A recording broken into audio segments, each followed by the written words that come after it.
주 나의 하나님, 나의 왕 되신 주님을 마음 다해 찬양합니다. 고통 속에 방황하는 나를 돌아봐 주시니 감사합니다. 정할 수 없는 크신 은혜로 나를 감싸 주시니 감사합니다. 세상에는 수많은 우상들이 존재하지만 나를 즐겁게 하는 모든 것을 내려놓고 엎드려 주님만 경배하며 예배하기를 소망합니다. 주님만을 간절히 바라는 나의 마음을 받아 주옵소서. 나의 모든 것 되시고 나의 전부이신 주님을 높여드리는 예배가 되게 하여 주옵소서. 감사드리며 예수님의 이름으로 기도합니다. 아멘. 마가복음 14장 1절부터 11절까지 말씀을 통해서 하나님께서 우리에게 주시는 은혜를 또 경험하길 소망합니다. 6절부터 9절까지만 읽으려고 하는데요, 교독하는 방법으로 한번 읽어보도록 하겠습니다. 6절 제가 읽고 7절 읽어주세요. 그러나 예수께서 말씀하셨다. 가만두어라. 왜 그를 괴롭히느냐? 그는 내게 아름다운 일을 했다. 가난한 사람들은 늘 너희와 함께 있으니 언제든지 너희가 하려고만 하면 그들을 도울 수 있다. 그러나 나는 언제나 너희와 함께 있는 것이 아니다. 이 여자는 자기가 할 수 있는 일을 하였다. 곧 내 몸에 향유를 부어서 내 장례를 위하여 할 일을 미리 한 셈이다. 내가 진정으로 너희에게 말한다. 온 세상 어디든지 복음이 전파되는 곳마다 이 여자가 한 일도 전해져서 사람들이 이 여자를 기억하게 될 것이다. 아멘. 지난 4월부터 우리는 마가복음을 통해서 은혜를 나누고 있습니다. 회개하라, 천국이 가까이 왔다 라고 말씀하시는 예수님의 이 웅장한 선포가 아직도 이 마음속에 생생한데, 벌써 예수님은 이 땅에서의 마지막 사역을 향해 달려가고 계십니다. 오늘 본문의 시점을 1절은 유교절과 무교절 이틀 전이었다라고 기록하고 있습니다. 6월절은 유대교에서 가장 중요한 절기죠. 출애굽 당시 해방된 것을 기념하는 날입니다. 하나님의 은혜로 해방된 백성이다라는 것을 기억하고 하나님께 감사와 경배를 드리는 날입니다. 6월절이 니산월 14일, 15일에 이루어지는 절기라고 한다면 그날부터 일주일 동안 이어지는 절기는 무교절입니다. 광야에서 조상들이 겪었던 고난을 기억하고 우리 민족을 이끌어 주셨던 하나님의 구원 사역과 하나님의 인도하심을 기억하는 절기가 무교절입니다. 그렇다면 질문을 드려볼게요. 마가복음에서 이 마가가 왜 6월절과 무교절 이틀 전이다 라는 이 시점을 왜 우리에게 알려주고 있을까요? 네, 맞습니다. 이 일이 일어난 시기가 언제죠?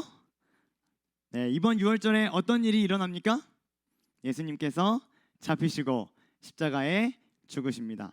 그러므로 마가의 기록을 통해서 우리가 알 수 있는 것은 오늘 사건, 예수님이 못 박히시기 직전에 일어난 일이구나, 예수님이 곧 죽으시게 되는 것이구나 라는 것을 알 수 있습니다. 3절을 보니까요, 예수님이 음식을 드시고 계셨습니다. 음식을 드시고 계시는데 어느새 조용히 들어와서 구석에 자리 잡은 한 여자가 있었어요. 그러나 그 어떤 누구도 그 여자에게 관심을 주진 않았습니다. 예수님과 제자들의 목소리만 방 안을 가득가득 채우고 있었죠. 그때 누구도 신경 쓰지 않았던 이 여자가 매우 비싼 나드 향유를 가지고 예수님께로 갑니다. 곧장 깨서 머리에 붓습니다. 상상하는 일이 어려우신 MBTI S들에겐 정말 죄송하지만 한 번만 상상을 좀 해봅시다. 밥을 먹고 있는데 느닷없이 한 여자가 와서 머리에 기름을 붓는다? 더군다나 예수님 당시에 여자들을 향한 시선과 인식은 어땠습니까? 법적, 사회적, 종교적 권리가 완전히 제한되어 있었거든요. 재산을 소유할 수도 없었어요. 그 당시 여자들은요, 재판에서 증언도 못합니다. 법적 계약을 체결할 권리도 없습니다. 뿐만 아닙니다. 교육받을 권리 당연히 없고요. 직업 선택의 폭도 아주 좁았죠. 성전 예배 못 드려요. 성경도 못 읽습니다. 그렇게 무시받고 차별받던 여자가 예수님 앞에 나타나서 300데나리온, 요즘으로 말하면 3천만 원 정도 되는 엄청난 향유를 예수님께 부었다. 상상해 보세요. 어떤 분위기가 나왔을까요? 어떤 분위기가 연출됐을까요? 야, 역시 저 여자는 정말 믿음의 사람이구나, 믿음의 여인이구나, 혹은 야, 저런 믿음 정말 어디서 나오는 거야? 나도 저런 믿음을 좀 갖고 싶네. 이런 분위기 나올까요? 전혀 나오지 않습니다. 곧바로 차가운 반응이 쏟아집니다. 몇몇 사람들은 화를 냈어요. 화를 내면서 어찌하여 향유를 허비하냐 이렇게 수군거립니다. 마태복음은 제자들이 분개했다고 기록하고 평행 본문인 요한복음은 예수님의 제자였던 가룟 유다가 나무랐다, 여자를 나무랐다라고 기록합니다. 한 여자의 믿음과 헌신이 담긴 행동을 보면서 주변 시선은 이렇게 차갑게 얼어붙었습니다. 그날의 분위기도 마찬가지였죠. 그때 머리부터 발끝까지 전부 다 향유로 적셔지셔가지고 아직도 이 머리카락에서는 기름이 뚝뚝 흐르고 있는데 예수님께서 이렇게 말씀하십니다. 6절을 한번 같이 읽어볼까요? 시작. 그러나 예수께서 말씀하셨다. 가만두어라. 왜 그를 괴롭히느냐. 그는 내게 아름다운 일을 했다. 아멘. 그 뒤에 예수님은 몇 마디를 더 하신 다음에 사건은 종료됩니다. 죽은 나사로를 살리셨거나 혹은 오병이어로 많은 사람들을 먹이시거나 혹은 물이 포도주가 되는 기적은 본문에 없습니다. 말씀으로만 하옵소서 백부장의 믿음 혹은 부스러기라도 좀 주십시오 수로보니게 여자의 믿음 혹은 다윗의 자손이여 라고 말했던 맹인의 외침도 없습니다. 그런데 9절을 보니까 오늘 사건을 두고 예수님께서 이렇게 마무리하십니다. 온 세상 어디든지 복음이 전파되는 곳마다 여자가 한 일도 전해진다. 이 여자를 영원히 기억하게 될 것이다. 이름도 정확하지 않았던, 기록되지 않았던, 물론 요한복음에서는 마리아라고 명시되어 있지만 마태와 마가는 예수의 머리에 향유를 부은 여자 누구인지 이름도 써놓지를 않았습니다. 차별받고 무시받던 그 시대에 한 여자를 향해서 예수님께서 칭찬하셨던 내가 행한 아름다운 일, 내가 행한 아름다운 일, 그게 도대체 무엇일까? 여자의 아름다운 일이 무엇인지를 우리가 추적해 보면서 우리도 예수님 발 앞에서 아름다운 일, 아름다운 행동을 실천해 볼 수 있기를 소망합니다. 첫 번째, 예수님에게 아름다운 일은 무엇이냐? 한번 크게 따라해 보면 좋겠습니다. 내가 할 수 있는 일을 하는 것이 네, 이렇게 되면 큰일 납니다. 다시 한번 큰 목소리로 따라해 주세요. 내가 할 수 있는 일을 하는 것이 아름다운 일이다. 감사합니다. 본문을 읽으면서 처음에는 제가 300데나리온에 굉장히 목숨을 걸었습니다. 위에서 잠깐 언급했지만 향유의 가치가 어마어마합니다. 성경에서 데나리온은 로마의 은전이거든요. 포도밭 일꾼 비유를 보면 주인이 하루 일당을 너 내가 1데나리온 줄게 라고 말합니다. 우리나라 기준으로 하루 일당 10만 원 정도라고 잡는다면 1데나리온은 10만 원. 오늘 향유는 300데나리온이니까 얼마죠? 3천만 원이 되는 거예요. 한마디로 이 여자가 3천만 원을 한꺼번에 예수님께 부은 겁니다. 그대로 적용하면 자 우리 수요 필요십 예배자 여러분들, 우리 다 같이 3천만 원을 들고 와서 예수님께 드립시다, 바칩시다, 헌금합시다 하면 저 같은 사람은 상처받고 시험 들어요. 본문을 놓고 기도하던 중에 300데나리온에 목숨 걸지 말아보자 라는 생각이 들었습니다. 만약 향유의 가치가 200데나리온이었다면 예수님께서 다르게 말씀하셨을까요? 혹시 이 향유의 가치가 10분의 1 데나리온, 우리 돈으로 말하면 10,000원 정도 될 것 같은데 예수님께 10,000원짜리 향유를 드렸다면 예수님이 이 여자가 지금 나를 뭘로 보고 장난치나? 라고 말씀하셨을까? 네, 여러분 생각은 어떠세요? 10,000원짜리 향유였다면 예수님이 화나셨을까요? 그렇지 않을 거라는 생각이 듭니다. 증거도 있습니다. 2주 전에 경배전도사님의 설교를 한번 떠올려 보세요. 하나님의 평가 기준, 외형보다 내면을 중시하신다고 했습니다. 최고가 아니어도 최선을 다하면 된다라고 하셨습니다. 한 고드란트를 드렸던 과부의 헌금, 설교 중에 500원도 안 되는 가치라고 하셨는데요. 그 500원도 안 되는 동전을 하나님께 드리는 모습을 보면서 예수님은 칭찬하셨어요. 그러므로 우리가 300데나리온의 가치에 집중할 필요는 없겠구나. 비싼 것이기 때문에 예수님이 아름다운 일을 했다라고 말씀하신 게 아니라는 말입니다. 그렇다면 무엇 때문에 예수님께서는 이 여자에게 너 참 아름다운 일을 했다라고 평가하시는 걸까요? 8절을 한번 읽어보죠. 시작. 이 여자는 자기가 할 수 있는 일을 하였다. 곧 내 몸에 향유를 부어서 내 장례를 위하여 할 일을 미리 한 셈이다.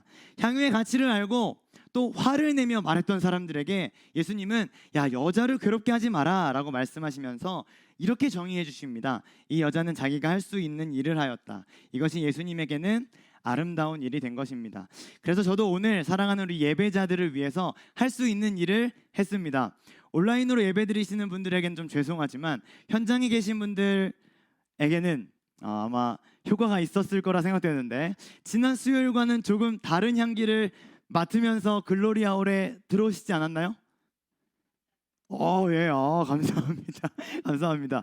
히말라야 지역에서 자생하는 식물, 그 식물의 뿌리에서 추출해내서 히드록시 시트로넬로 향을 내고 진정과 향균의 효과가 아주 좋은 고가의 인도산 나드 향유를 이 모든 자리에 한번 맡아보세요. 지금 모든 자리에 다 하고 모든 자리에 뿌리려고 했다가 너무 비싸가지고 또 해봐야 아무도 안 알아줄 것 같아서 쿠팡산 나드 피톤치드 스프레이를 예배 전에 뿌려놨습니다. 쿠팡산으로 후각을 자극하는 오감만족 피러십. 네. 네, 감사합니다. 오늘 좀 박수가 아주 훌륭하네요. 코를 이용해서 향기를 맡으시면서, 네, 고가의 인도산 나드는 안 사길 잘했죠. 여자는 아마 고민했을 겁니다. 무엇을 고민했을까요? 이 큰 돈으로 무엇을 구입해서 예수님께 드릴까, 이걸 고민했을까요? 아마 아닐 겁니다. 이런 고민을 했을 겁니다. 내가 사랑하는 예수님, 너무너무 감사한 마음이 큰데 내가 예수님을 위해서 무엇 할 수 있을까? 나의 상황과 환경, 내가 가진 것 중에서 어떤 것으로 예수님을 기쁘시게 할 수 있을까? 어떻게 나의 진솔한 마음을 전달할 것인가? 여자가 비싼 향유를 드렸다고 해서 이 여자는 당시 굉장히 부자였구나 라고 생각할 수 없습니다. 우리나라처럼 여성들이 일을 할 수 있는 시대가 아니거든요. 돈을 벌고 돈을 모으고 돈을 마음대로 쓸 수 있는 상황도 아닙니다. 많은 성경학자들은 이 돈이 결혼 지참금이나 가족 누군가의 장례를 치러야 할 때 사용하기 위해서 모아둔 돈이었을 거다라고 말합니다. 한마디로 미래를 책임져 줄 수 있는, 혹은 인생의 마지막에 가장 중요한 순간에 사용해야 할 그녀의 전 재산이었다는 것이죠. 어떤 수많은 신앙생활들, 실천 사항들 꺼내어 시작하시길 축복합니다. 성경 읽기입니까? 새벽 예배입니까? 가정 예배입니까? 혹은 큐티입니까? 혹은 봉사의 자리 결단하기로 했었는데 10개월 동안 깜빡했네. 내 삶에서 내가 할 수 있는 그 일들이요, 하나님 나라를 세울 수 있음을 기억해야 합니다. 말로만이 아니라 삶으로 증명해 보일 수 있는 다짐과 또 결단의 예배 되길 간절히 소망합니다. 그런가 하면 예수님에게 아름다운 일은 무엇이냐? 두 번째, 또 한번 크게 따라해 주시면 좋겠습니다. 예수님과 같이 하는 것이 아름다운 일이다. 저는 고등부 전도사로서 모의고사를 종종 다운받아 풀어봅니다. 안 믿으시는 것 같은데요. 풀어봅니다. 아이들의 고통이 얼마나 큰지를 이제 제가 몸으로 겪어보고 싶은 거죠. 지난 9월 영어 문제를 이제 봅니다. 거짓말 정말 하나도 안 하고 한 문제도 잘 모르겠는 거예요.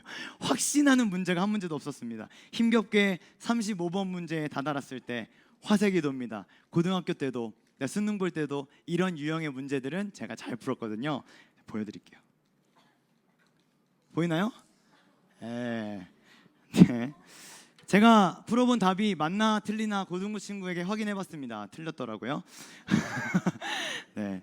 흐름과 관계없는 문장, 문맥과 상관없는 말들. 문제가 흐름과 관계없는 문장 골라내는 거거든요. 문맥과 상관없는 말들 듣다가 또 읽다가 또 말하다가 하게 되는 경우들이 우리 삶에도 분명히 있습니다. 지금 영어 지문 읽고 계신 분들 멈춰주세요. 답은 3번입니다. 자, 본문 다른 거 들고 본문 1절과 2절을 보면요, 대제사장들과 율법학자들이 예수님을 어떻게 하면 죽일까 고민하면서 상의합니다. 1절과 2절 보여드릴게요. 네, 대제사장들과 율법학자들이 예수님을 어떻게 죽일까 상의하고 10절, 11절에 보면 유다가 예수님을 팔아야겠다 다짐하고 은밀한 계약을 합니다. 이런 구조를 우리가 이제 샌드위치 구조라고 하는데요. 앞부분 1절과 2절, 뒷부분 10절과 11절은 모두 예수님을 죽여야겠다라는 판단을 가지고 행동해요. 그리고 그 가운데 들어있는 옥합을 깨뜨린 여자만이 예수님과 문맥을 같이 하고 있는 겁니다. 무슨 말이냐? 예수님은 지속적으로 자신에게 다가오고 있는 십자가, 죽음, 그리고 부활에 대해서 말씀해 주시거든요. 마가복음 8장 31절을 보면, 읽진 않겠습니다. 두 번째 마지막 보면 죽임당하고 사흘 후에 살아나야 한다. 9장도 보시면 죽임당하고 사흘 후에 살아나야 된다. 10장도 보면 이건 같이 읽을까요? 33절 제가 읽고 34절 읽어주세요. 보아라, 우리는 예루살렘으로 올라가고 있다. 인자가 대제사장들과 율법학자들에게 넘어갈 것이다. 그들은 인자에게 사형을 선고하고 이방 사람들에게 넘겨줄 것이다. 34절 시작. 그리고 이방 사람들은 침 뱉고 채찍질 죽일 것이다. 그러나 그는 사흘 후에 살아날 것이다. 마가복음 초반에는 기적도 베풀어 주시고 병도 고쳐 주셨던 예수님이 언제부턴가 계속해서 십자가와 부활 8장에 9장에 10장에 계속해서 십자가와 부활을 말씀하십니다. 깊이 있게 전달하십니다. 예수님의 사역은 지금 어디를 향해 가고 있는 거예요? 끝을 향해 가고 있는 거죠. 예수님은 제자들에게 알려주세요. 야, 지금 내가 어디에 초점 맞추고 있는 거냐면 기적도 베풀 수 있고 오병이어도 다 할 수 있는데 지금 내가 십자가와 부활을 향해 달려가고 있는 거야. 어떤 일에 내가 집중하고 있는지 알려줄게. 예수님은 예수님의 장례를 준비하기 위해 기름을 부었다. 아니면 예수님의 장례는 모르겠고 난 감사해서 부었는데 나중에 예수님의 장례를 준비한 일로 인정받은 거다. 학자들끼리도 의견이 많이 나뉩니다. 아브라함 쿠쿠빌라 이분은 이제 준비한 거다 이렇게 표현하고 있어요. 이분은 준비한 거다. 달라스 신학대학원 목회학 박사님이신데 예수님의 죽음에 집중했던 이 여인은 누구보다도 예수님의 순환 사명을 이해하고 행동한 거다 이렇게 말씀하시고, 두 번째 런던 바이블 칼리지 신약학 교수인 프란스는 또 이렇게 주장했습니다. 여인이 미래를 위해 예수님의 몸에 기름을 부었다거나 의식적으로 장래에 관한 상징을 의도했다고 가정할 수는 없다. 치열하게 두 입장이 대치되고 있기 때문에 여인이 알았냐 몰랐냐를 가지고 시간을 더 사용할 필요는 없을 것 같아요. 다만 중요한 것은 여인의 행동이 알고 있는지 모르고 있는지는 확실하지 않아도 예수님의 장례를 준비하는 일이 되었다는 겁니다. 마가가 자신의 복음서를 기록하면서 여인의 행동이 예수님의 십자가를 준비하는 일이 되었음을 전달하고 있는 거죠. 여인은 분명하게 예수님의 사역에 문맥을 같이 하는 행동을 했다라고 마가가 증명하고 있는 겁니다. 여자를 지켜보던 사람들이 이렇게 말합니다. 이 향유 300데나리온 3천만 원 팔아가지고 가난한 사람들에게 줄 수 있었잖아. 여자를 막 나무랐죠. 평소 예수님은 가난한 자들에게 충분히 관심을 보이셨습니다. 10장에서는 부자에게 너 모든 소유를 다 팔아가지고 가난한 사람 나눠줘라 라고 말씀하시기도 하죠. 예수님이 가난한 자들에게 관심 가지고 있다는 것 제가 더 많이 강요하지 않아도 아실 겁니다. 뿐만 아니라 6월절이라고 했잖아요. 6월절에는 가난한 사람들을 도와주는 게 전통이었습니다. 그러니까 이 여자에게 핀잔을 주고 있는 몇몇 사람들의 말이 틀린 말이 아니라고요. 본문에도 보면 예수님이 그들의 말에 야, 너 잘못 얘기한 것 같은데? 그거 아닌데? 라고 말씀하지 않으십니다. 이제부터 가난한 사람들을 이제 도와주지 마! 그렇게 말씀하지 않으세요.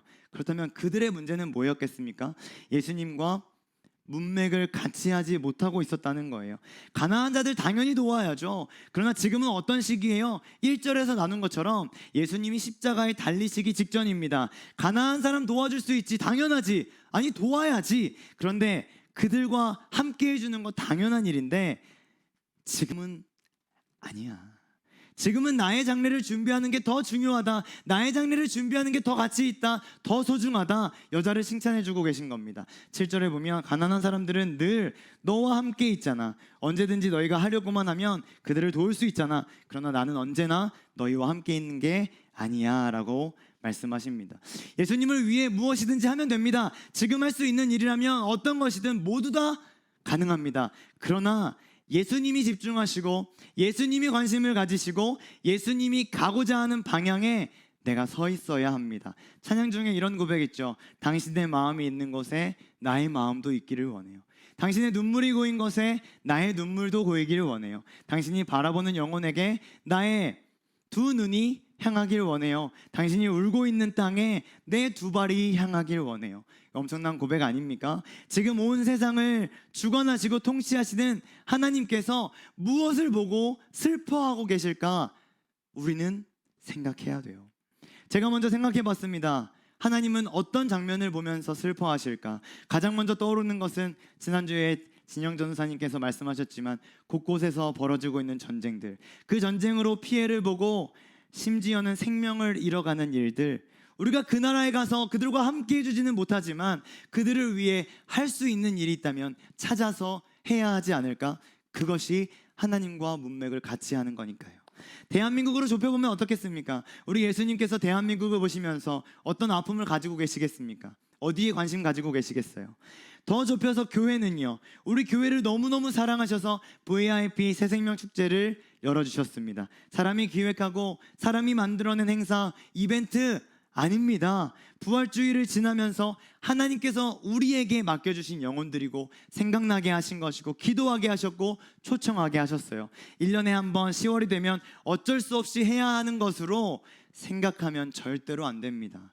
우리 교회를 향한 예수님의 관심은 이번 주 토요일 VIP 새생명 축제인데 그건 난 모르겠고 원래 나는 전도에 관심 없었어. 난 전도할 사람도 없어. 전도해봤는데 난 전도에 달란트가 없어. 이런 식으로 예수님과의 문맥을 달리하신다면 우리는 아름다운 일을 했다 하는 칭찬을 절대 받지 못할 겁니다. 11월이 되면 감사의 축제가 벌어집니다. 하나님께서 한 해 동안 베풀어 주신 은혜에 감사하자고 예배 때마다 선포하고 찬양하는데 11월에 계속해서 불평하고 불만 가지고 있다면 지켜보시는 하나님의 마음이 얼마나 아프실까. 우리는 예수님의 사역에 문맥을 같이 하여 예수님의 마음에 동참하고 예수님께서 행하시는 일들에 과감하게 뛰어들어야 합니다. 나를 위해서 아름다운 일을 했구나. 나를 위해서 아름다운 일을 했구나. 수요 피러십 모든 예배자들이 그런 칭찬을 받으며 이 땅을 살아갈 수 있기를 소망하고 축복합니다. 네, 오늘 예수님이 칭찬하신 아름다운 일이 도대체 뭐냐? 두 가지를 살폈습니다. 내가 할 수 있는 일을 하는 것이 아름다운 것이다. 내가 할 수 있는 일을 하는 것이 아름다운 거다. 두 번째는 예수님의 문맥과 예수님의 사역과 함께 가는 것이 아름다운 거다. 이런 일들을 이뤄가기 위해 필승 전략이 무엇이 있을까 고민하다가 아주 짧게 한 가지만 나누고 마치려고 합니다. 오늘 본문의 등장인물들은 놀랍게도 모두 말을 합니다. 등장인물 모두는 말을 합니다. 대제사장들은 예수님 잡자, 근데 명절에 하지 말자 1, 2절에 말하고요. 몇몇 사람들 4절이었죠. 어찌하여 향유를 허비하냐 라고 말하죠. 예수님도 대응하시기 위해서 그녀는 내게 아름다운 일을 했어 라고 말씀하시죠. 유다는 직접 기록되지 않았지만 11절을 보니까 유다의 말을 듣고 그들이 기뻐한다 라고 기록되어 있어요. 그러니까 유다가 무슨 말을 한 것 같아요? 누구만 말이 없나요? 여자만 말이 없어요. 사실상 주인공인데 아무 말도 없습니다. 아무 말을 하지 않습니다. 내가 사랑하는 예수님을 위해서 무엇을 할 수 있을까? 내가 사랑하는 예수님을 위해서 무엇을 할 수 있을까? 고민하는 사람은 말을 화려하게 하지 않고 행동으로 증명하기 때문이 아닐까요? 이 여자처럼요. 예수님과 문맥을 같이 하고 예수님과 같은 마음을 품기 원하는 사람은 말이 아니라 귀를 열고 마음을 열어 주님의 말씀에 순종하는 사람 아니겠습니까? 여러분, 말은 중요합니다. 저도 계속해서 말을 하고 있잖아요. 그런데 아름다운 일을 정말로 하고 싶으시다면 나의 말은 줄어들어야 합니다. 말보다 행동으로 할 수 있는 일을 실천하는 것,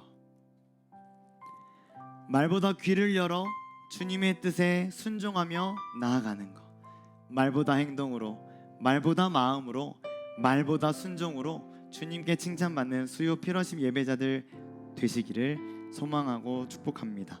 함께 기도하면 좋겠습니다. 주님, 저를 예배자로 불러주심에 감사합니다. 주님, 제가 이제 무엇을 할까요? 저에게는 300데나리온 3천만 원 없습니다. 하지만 오늘 말씀을 통해서 그거 없어도 괜찮다고 하셨습니다. 내가 지금 처해진 상황에서, 나의 삶에서 내가 사랑하는 예수님을 위해 할 수 있는 일, 그것을 하겠습니다. 혹 사람들이 비웃고 사람들이 비난하기도 하고 어떤 때는 하찮은 섬김, 부족한 헌신 같다고 여겨지기도 하지만 이것이 하나님의 나라를 위한 행동임을 확신하며 섬기겠습니다. 제가 해야 할 일을 알려주시고 알려주신 일에 최선을 다하며 기쁨으로 감당하도록 은혜를 베풀어 주옵소서.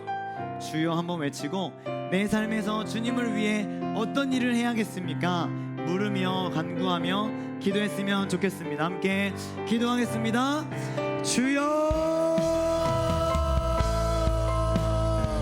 사랑하는 하나님, 오늘 마가복음 14장의 말씀을 우리에게 허락하여 주시며 감사합니다. 이 여자 자기가 할 수 있는 일을 했습니다. 내가 이 일을 하면서 예수님이 기뻐하시겠지, 이 일을 하면서 예수님을 높여드리고 싶은 그 마음으로 어떤 보상을 바란 것이 아니라 어떤 기쁨과 감사의 마음을 다하여서 하나님 앞에 내가 할 수 있는 일을 기쁨으로 감당합니다. 사랑하는 하나님, 내가 지금 하고 있는 일이 어떤 때는 하찮다고 여겨지기도 합니다. 어떤 때는 부족하다고 여겨지기도 합니다. 그럼에도 불구하고 오늘 말씀을 통하여서 부족하지 않다, 하찮지 않다, 하나님이 기뻐하시는 일이다 라고 말씀하여 주셨으니, 사랑하는 하나님, 내가 지금 내 상황과 내 환경과 나의 마음속에 할 수 있는 일을 감당할 수 있도록 붙잡아 주시옵소서. 지금 나에게 맡겨주신 일을 기쁨으로 감당해내며 그것을 최선을 다하며 해나갈 수 있는 우리 모두가 될 수 있도록 붙잡아 주시옵소서. 그 일이 안내위원입니까? 그 일이 주차봉사입니까? 그 일이 찬양팀입니까? 그 일이 예배자에 앉아있는 것입니까? 어떤 일이든 상관없습니다. 하나님이 기뻐하시는 일이라 확신하고 그 마음을 가지고 주님 앞에 설 수 있도록 붙잡아 주시고, 하나님이 그를 기쁘시게 하는 우리들의 인생이 되어질 수 있도록 축복하여 주시옵소서. 하나님, 이 여자처럼 나에게도 그 마음을 더하여 주셔서 내가 사랑하는 주님께, 내가 사랑하는 예수 그리스도께, 내가 사랑하는 하나님 왕이신 하나님께 내가 무엇이라도 하겠습니다. 내 삶에서 무엇이라도 하겠습니다. 하나님, 그것이 엄청 위대한 것이 아니어도, 하나님 그것이 엄청 화려한 것이 아니어도 내가 그것을 하겠습니다. 그렇게 감당하며 고백하며 결단하는 예배가 될 수 있도록 붙잡아 주시고, 하나님의 영광을 위해 사는 것이라며 기쁨으로 감당할 수 있는 우리가 될 수 있도록 인도하여 주시옵소서. 찬양으로 고백합니다. 아버지 당신의, 아버지 당신의 마음이 있는 곳에 나의 마음이 있기를 원해요. 아버지 당신의 눈물이 고일 곳에, 아멘, 나의 눈물이 보이길 원해요. 아버지 당신이 바라보는 영혼에게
주님의 사역과 문맥을 같이 하고 싶습니다.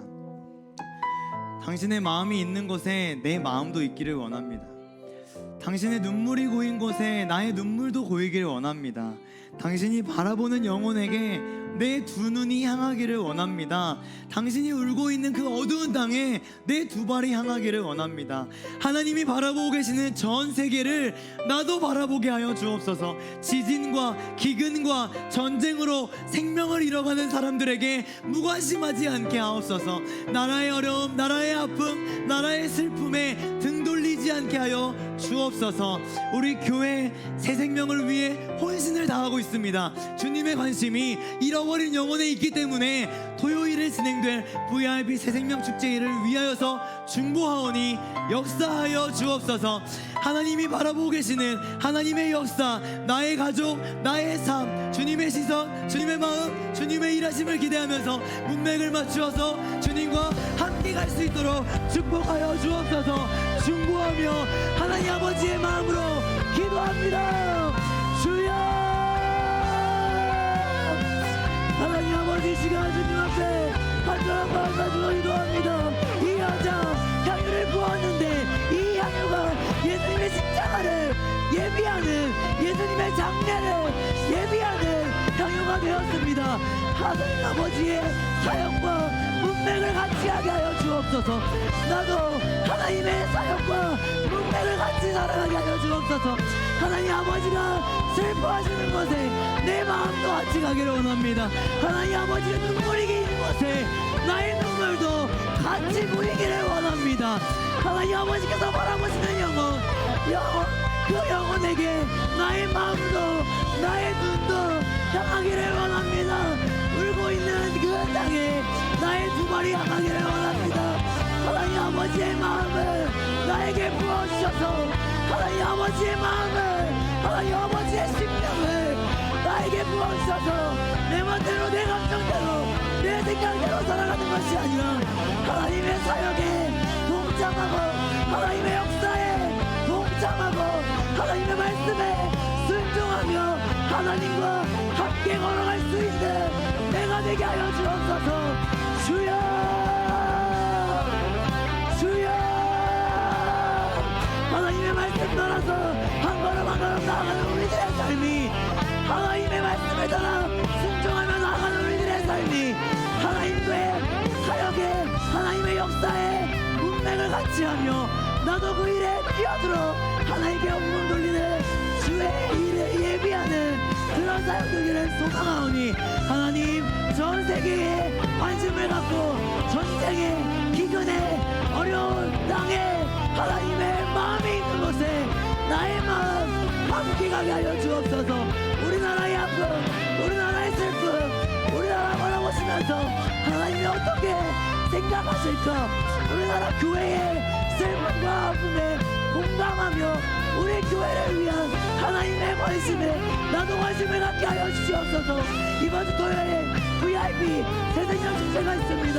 사랑하는 하나님, 복음이 전달되고 영혼이 살아나는 놀라운 일들이 있도록 축복하여 주옵소서. 하나님의 마음과 우리 교회가 함께 갈 수 있도록 도와주시고 내 가정에, 나의 삶에 하나님의 사역에 문맥이 같이 가질 수 있도록 인도하여 주옵소서.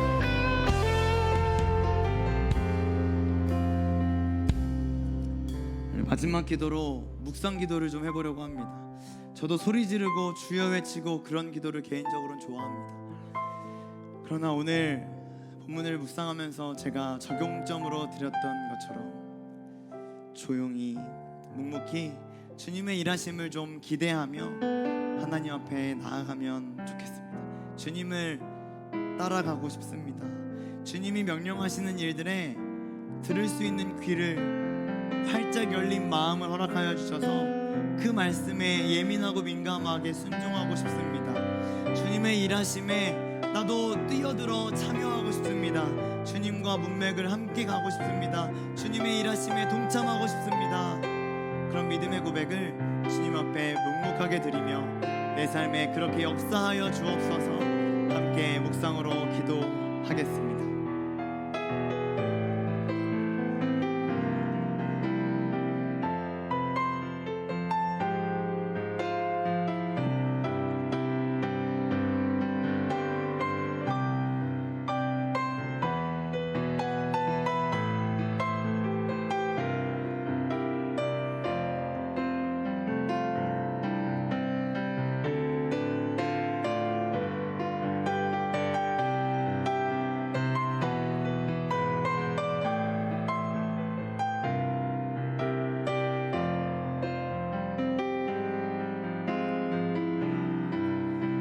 아무런 말도 없이